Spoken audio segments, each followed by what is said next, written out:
Friends, இன்றைக்கி வந்து பார்த்திங்கன்னா எல்லாத்துக்கும் ஹாப்பி இண்டிபெண்டன்ஸ் டே, அதாவது சுதந்திர தின நல்வாழ்த்துக்கள். இன்றைக்கி வந்து பார்த்திங்கன்னா நம்மக்கிட்ட காளான் பிரியாணி செஞ்சுருக்கோம். அது வந்து பார்த்திங்கன்னா சீரக சம்பா அரிசியில் தம் கட்டி செஞ்சுருக்கோம். அது எப்படி இருக்குதுன்னு பார்க்கலாம் வாங்க.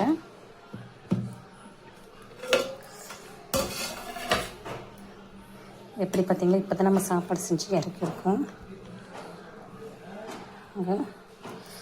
சாப்பாடு வருங்க அப்படியே உதிரி உதிரியாக நல்லா சூப்பராக வந்திருக்குது.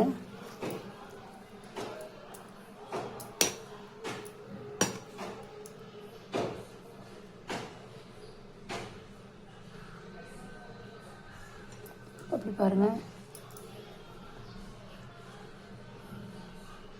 சூப்பராக இருக்குது பாருங்கள். உதிரியாக சீரக சம்பா அரிசியில் கரெக்டான அளவு கரெக்டான தண்ணி ஊற்றி வைக்கும்போது சாப்பாடு நமக்கு சூப்பராக வரும். இதேமாதிரி சாப்பாடு உங்களுக்கு எப்படி செய்கிறதுன்னு சொல்லிட்டு ரெசிபி வேணும்னா கமெண்ட்டில் சொல்லுங்கள். இந்த வீடியோ பிடிச்சிருந்தால் லைக் பண்ணுங்கள், ஷேர் பண்ணுங்கள், சப்ஸ்கிரைப் பண்ணுங்கள். தேங்க்யூ.